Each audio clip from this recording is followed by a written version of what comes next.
خی گەورە بانگەوازی باوەڕداران دەکات کە کردار و گفتاریان یەک بیت ومن أحسن قولا ممن دعا إلى الله وعمل صالحا وقال إنني من المسلمين جوانتر لەوە هەیە کە ئەو کەسێک کە بانگەوازەکە بۆ دینی خوا و پاشان وعمل صالحا کرداری چاک بە کردارە چاکەکانی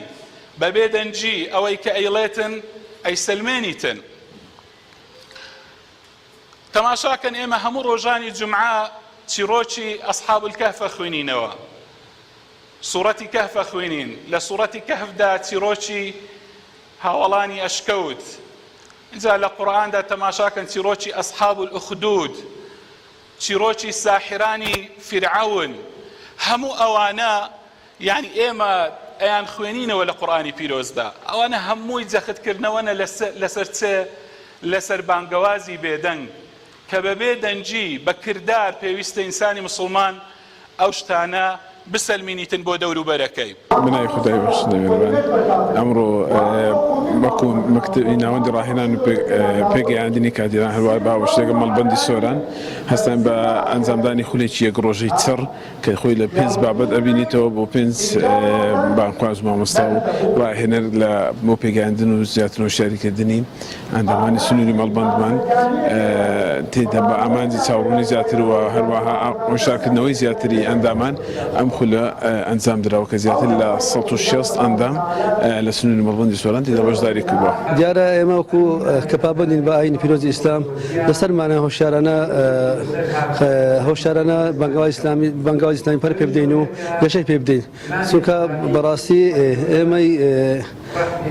ئێمە مسلمان دیارە کەمتر خەمی بەنە بانگەوازی ئیسلامی، بۆیە پێویستە هۆشیاریمان هەبێ و چۆنێتی بانگەوازکردن و هۆشیاربوون لە بانگەوازکردن بۆ ئەوی بەرەو پێشچوونی کارۆ ئیسلامی لەسەرمان گەشەی پێ بدەین و بەرەو پێشی بین. بەخێراتتانەکەم دەستخۆشی لە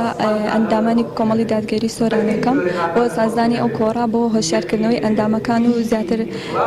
شارەزاکردنیان بە ئەرک و مافەکانیان. ئەوانەی کە تەفزیلی باوچیان ئاباوکم دایک و باوک دەگرێتەوە،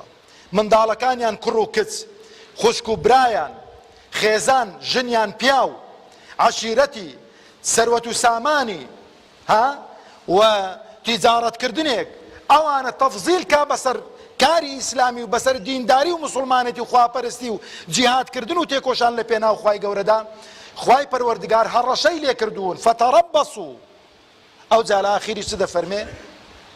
دەفەرمێ والله لا يهدي القوم الفاسقين، ئەوانەی بە فاسق لە قەڵەم داوە. جا خوا پەناماندا فسقی گەورەیە، ئەگە فسقی گەورە بێ دەرچوونە لە دین، ئەگە فسقی گچکەش بێ گوناهێکی کەبائیر و گەورەیە، خوا پەنامانداتن. بەڕاستی دەستخۆشی لە مەڵبەند دەکەین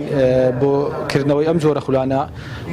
جۆرە خولانە زەرورن بۆ ئەوەی ئەندامانمان واقعی ئێستا هوشیار بن و بزانن لە چ سات و کاتێکە هەڵس و کەوتەکەن و چۆن بڕۆنە ناو جەماوەر و چۆن گرنگی بە داعوە و بانگەوازی خوان بدەن. تاکەکانی حیزب یاخود ئەندامانی حیزب بە تایبەتی تاشی حیزبی مسلمان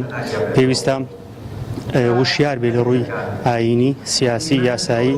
و لە هەموو ئەو ڕووداوانەی کە لە جیهاندا ڕوئەدەن پێویستە زانیاریەکی بەرفراوی لە بوارەدا هەبێت. ڕاستی لەو ڕۆژگارە یانیزە تاکی مسلمان پێویستە یعنی شەو ڕۆژ لێک گرێبدا لۆ ئەوەی بۆ بەرەوپەرچوونی ئەو کارە ئیسلامیە کە لەسەر شانمانە. ئەم ئەو کارێک کە ئێستا ئەو کارە پیرۆزە کە بە چەندین قۆناغی سەخت هەتا گەیشتە دەستێمە، ئێمە ئەبی بە ئەمانەتەوە مامەڵەی دەگە بکەین و هەروەها بە ئەمانەتەوەش تەسمیلی ئەو جیلێبن کە لە دوومەدەی بە هیوام کە ئەو خولانە زیاتر پەرە پێ بدرێت و زیاتر بەردەوامیان پێ بدرێت بۆ ئەوەی زیاتر ئاشنابین بە چۆنێتی ئەندامبوون و هۆشیاریمان لە کۆمەڵگە. بەڵێ خولی ئەوها زۆر گرنگە بۆ ئەندامان، چونکە ئەندامان پێویستە ئەو وەعیان هەبێت کە هەر کارێکەکەن هەر شتێکەکەن لە کۆمەڵگادا بە وەعیەکەوە بیکەن و هیوادارم مەڵبەند زیاتر گرنگی بەو کارانە بداتەوە، بە خولانە بدات بۆی هۆشیاریمان بەرەو پێشتر بچێت. ئەو کاتەی ئینسان ئەبێتە کەسێکی خواویست دەخوای پەروەردگار نزیکە بێتەوە. ئەو چرکە ساتانەی کە پێوتێت چرکە ساتی ڕازگۆیی لەگەڵ خوای پەروەردگار کە حرام هەیە دەستی بۆ نابی، کە جوان هەیە بۆی ناڕوانیت،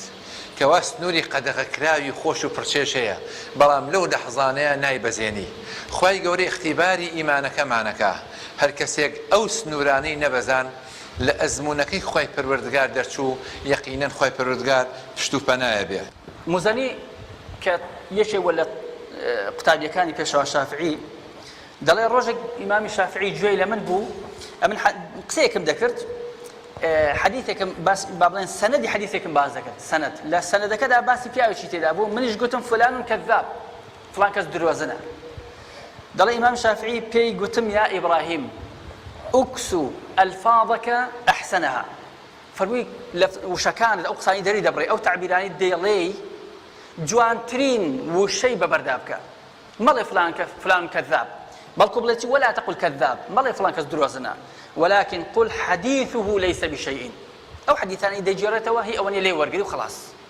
ما كابرا كذاب دروزنا شلون اگر لبر او كابرا ويلي هات قلت فلان كز دروزنا لبر ويلي موضوعك دا دروزنا دوي ناوي دكوتا ناو بازار دل فلان كز دروزنا عيب دارت كرت لك دارت كرت ناشرين كرت رنقل لك او كات كذاب ببيبا عنوان يعني ببيبا بنابك بو انسانا بلام آية دعي كس دتواني بلي ناوي فلان كسي بيني بلي حديثه ليس بشيء هات مثلا نعم بس كذاب آسان تري كذاب جاء مثلا الكذاب جاء ئێمە لە ژیانی خۆمان ئەبێ ڕازی بین بەڕێزان خوای گەورە ئەو ژیانەی کە پێبەخشیون ڕازین بەڵام بەڕاستی ئەبێ هەوڵی ئەلەمە باشتریش بێت چکە لەمە ڕازی بووی هەوڵی باشتر ئەدەی ئەگە لەمە ڕازی نەبووی ولدە دەبەرەکی ئۆڕێتەوە بەرەو خراپتر ئەوێتەوە بۆیە پێویستە لەمە ڕازی بین بۆ ئەوەی بەرەو پێ بڕۆین بەرەو باشترە کەواتە یەکێ لە بەرهەمەکان چییە؟ ئەوەیە ژیانمان ڕێکەخا لە بینی ئەرکەکانمان لە بینی دینمان لە بینی وەزیفەمان لە بینی قیامەتیشمان کەواتە ئێمە پێویستە باش بیرکەینەوە.